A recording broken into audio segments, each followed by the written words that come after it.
വിശദമായി കടക്കുകയാണ് നമ്മൾ ഓരോ വാർത്തകളിലേക്കും. ജമ്മു കശ്മീരിലെ അതിർത്തി മേഖലകളിലെ കൂടുതൽ സ്കൂളുകൾ ഇന്ന് തുറക്കും. കട്വ, സാംബ, രജൌരി, പൂഞ്ച് ജില്ലകളിലെ സ്കൂളുകളാണ് ഇന്ന് തുറക്കുക. അതിനിടെ സിന്ധു നദീജല കരാറിൽ ചർച്ച വേണമെന്ന് പാകിസ്ഥാൻ അറിയിച്ചു. കരാർ വ്യവസ്ഥയിൽ ചർച്ച വേണമെന്നാണ് ആവശ്യം. ER രാഗേഷാണ് നമുക്കൊപ്പം നാഷണൽ ഡെസ്കിൽ നിന്ന് കൂടുതൽ വിവരങ്ങളുമായി ചേരുന്നത്. ER, very good morning. രണ്ട് വിഷയങ്ങളുണ്ട്. ഒന്ന്, അതിർത്തി വീണ്ടും ശാന്തമാകുന്നു, പഴയ അവസ്ഥയിലേക്ക് പോകുന്നു എന്നുള്ള ആശ്വാസകരമായ കാര്യം. അതിലേക്ക് തന്നെ നമുക്ക് ആദ്യം എത്തുകയാണെങ്കിൽ, അശാന്തിയുടെ ദിനങ്ങൾ മാറുന്നു, ശാന്തിയിലേക്ക് വരുന്നു എന്ന് ഉണ്ടെങ്കിൽ പോലും അതിർത്തി മേഖലകളിലെയൊക്കെ സുരക്ഷ സ്വാഭാവികമായും ശക്തമായി തന്നെ നിലനിൽക്കുകയായിരിക്കുമല്ലോ.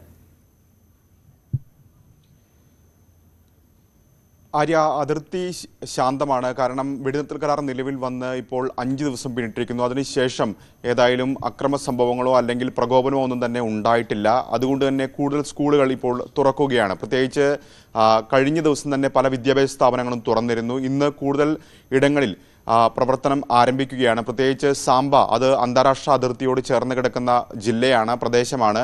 ഒപ്പം തന്നെ പൂഞ്ചിലും രജൌരിയിലും ഒക്കെ തന്നെ ഇന്ന് വിദ്യാഭ്യാസ സ്ഥാപനങ്ങൾ തുറന്ന് പ്രവർത്തിക്കുകയാണ്. കാരണം ഓപ്പറേഷൻ സിന്ദൂർ ആരംഭിച്ച ശേഷമാണ് വലിയ തോതിൽ പാക് സൈന്യത്തിൻ്റെ ഭാഗത്തുനിന്ന് വെടിനിർത്തൽ കരാർ ലംഘനം ഈ മേഖലയിൽ ഉണ്ടായത്. പ്രത്യേകിച്ച് പൂഞ്ച് സെക്ടറിലായിരുന്നു ഏറ്റവും കൂടുതൽ നാശം വിതച്ചത്. അവിടെയാണ് ജനവാസ മേഖലകളിലേക്കും അടക്കം പ്രകോപനം തുടർന്ന് പാകിസ്ഥാൻ ഷെല്ലുകൾ അടക്കം അയച്ചത്. അപ്പോൾ ആ മേഖലയിലൊക്കെ തന്നെ സാധാരണ നിലയിലേക്ക് മടങ്ങി വരികയാണ്. അങ്ങനെ പൂഞ്ചിലും സാംബയിലും രജൌരിയിലും ഒക്കെ തന്നെ വിദ്യാഭ്യാസ സ്ഥാപനങ്ങൾ ഇന്ന് തുറന്ന് പ്രവർത്തിക്കുകയാണ്. അങ്ങനെ സാധാരണ നിലയിലേക്ക് ജമ്മു കാശ്മീർ മടങ്ങി വരുന്നു എന്നതാണ് ഏറ്റവും പ്രധാനപ്പെട്ട കാര്യം.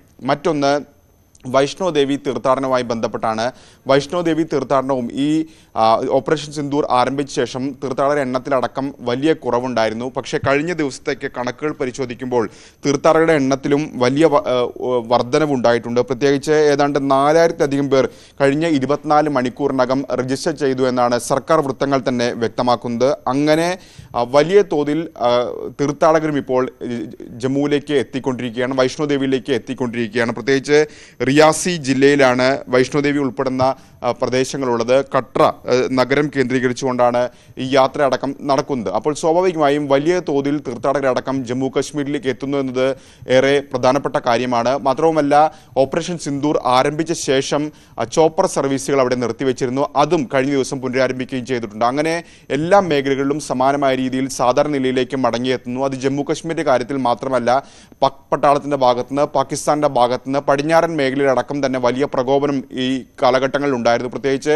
ഗുജറാത്ത് മുതൽ ഏതാണ്ട് ജമ്മു കാശ്മീർ വരെ പാക് സൈന്യം ലക്ഷ്യം വെച്ചിരുന്നു, ഡ്രോണുകൾ അടക്കം അയച്ചിരുന്നു. അപ്പോൾ ഈ മേഖലയിൽ ഒന്നും തന്നെ അനിഷ്ട സംഭവങ്ങൾ റിപ്പോർട്ട് ചെയ്തിട്ടില്ല. അങ്ങനെ അതിർത്തി പ്രദേശങ്ങൾ സാധാരണ നിലയിലേക്ക് മടങ്ങുന്നു എന്നുള്ളതാണ് ഏറ്റവും പ്രധാനപ്പെട്ട കാര്യം. മറ്റൊന്ന്, സിന്ധു നദീജല കരാറുമായി ബന്ധപ്പെട്ടുകൊണ്ടാണ്. സിന്ധു നദീജല കരാറിൽ പാകിസ്ഥാൻ ഇപ്പോൾ ചർച്ചയാകാമെന്ന് അറിയിച്ചിരിക്കുകയാണ്. കാരണം ടേംസ് ആൻഡ് കണ്ടീഷൻസിൽ പല ഘട്ടങ്ങളിൽ ഇന്ത്യ മുന്നോട്ട് വെച്ചിരുന്നത് ഇത് ചർച്ച വേണമെന്നൊരു ആവശ്യം മുന്നോട്ട് വെച്ചിരുന്നു. പക്ഷേ പാകിസ്ഥാൻ അതിന് വഴങ്ങിയിരുന്നില്ല. ഇപ്പോൾ ഇന്ത്യ ഇത്തരത്തിൽ നദീജല കരാർ സസ്പെൻഡ് ചെയ്തുകൊണ്ട് കടുത്ത നടപടിയായി മുന്നോട്ട് പോകുന്നു. പ്രത്യേകിച്ച് വെടിനിർത്തൽ കരാർ നിർത്തിയ ശേഷവും ഇന്ത്യ ആവർത്തിച്ച് വ്യക്തമാക്കിയത് ഭീകരവാദവും ഒപ്പം തന്നെ സമാധാന ചർച്ചയും ഒരുമിച്ച് മുന്നോട്ട് പോകില്ല. പ്രത്യേകിച്ച് അത്തരം പ്രവൃത്തികൾ ഒഴിവാക്കിയാൽ മാത്രമേ, അല്ലെങ്കിൽ നിലവിലെ സാഹചര്യത്തിൽ വെടിനിർത്തൽ കരാർ മാത്രമേ അവസാനിപ്പിക്കുന്നുള്ളൂ. പകരം നേരത്തെ നിർത്തിവെച്ച നദീജല കരാർ അടക്കം സസ്പെൻഡ് ചെയ്ത് പുനരാരംഭിക്കാൻ നിലവിലെ സാഹചര്യത്തിൽ കഴിയില്ല എന്ന് ഇന്ത്യ വ്യക്തമാക്കിയിരുന്നു. പക്ഷേ പാകിസ്ഥാൻ ഇപ്പോൾ ആവശ്യപ്പെട്ടിരിക്കുന്നതിൽ ടേംസ് ആൻഡ് കണ്ടീഷൻസ് ചർച്ചയാകാം എന്ന് ഈ ഘട്ടത്തിൽ അറിയിച്ചിരിക്കുകയാണ്. ഒരുപക്ഷെ ഈ കരാർ നിലവിൽ വന്ന ശേഷം അത്തരമൊരു സന്നദ്ധത പാകിസ്ഥാൻ അറിയിക്കുന്നതും ഇതാദ്യമായാണ്. ആര്യ, തീർച്ചയായും ER രാഗേഷാണ് പ്രധാനപ്പെട്ട വിവരങ്ങൾ പങ്കുവച്ചത്.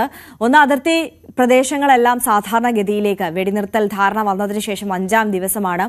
വീണ്ടും ശാന്തതയിലേക്ക് മടങ്ങുന്നു എന്നുള്ള ആശ്വാസകരമായ കാര്യമാണ്. മറ്റൊരു പ്രധാനപ്പെട്ട കാര്യം ER സൂചിപ്പിച്ചതുപോലെ തന്നെ സിന്ധു നദീജല കരാർ, അതിൽ പുതുക്കണം എന്നുള്ളത് നേരത്തെ ഇന്ത്യയുടെ ആ ഒരു ആവശ്യമായിരുന്നു. പക്ഷേ അതിനോട് മുഖം തിരിച്ചു നിന്ന പാകിസ്ഥാൻ ഇപ്പോൾ ഒടുവിൽ ഇന്ത്യ ആ കരാർ മരവിപ്പിച്ചതോടുകൂടി വരിഞ്ഞു മുറുകിയ വലിയ പ്രതിസന്ധിയിലായ സാഹചര്യത്തിൽ ഇങ്ങോട്ട് ചർച്ച വേണമെന്നാവശ്യപ്പെട്ടുകൊണ്ട് എത്തുന്നു എന്നുള്ളതാണ് സാഹചര്യം.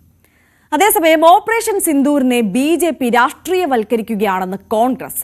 സൈനിക നടപടിയെ ഒരു ബ്രാൻഡ് ആക്കി മാറ്റാൻ BJP ശ്രമിക്കുകയാണെന്ന് മുതിർന്ന പാർട്ടി നേതാക്കളുടെ യോഗത്തിന് ശേഷം നടത്തിയ സംയുക്ത പത്രസമ്മേളനം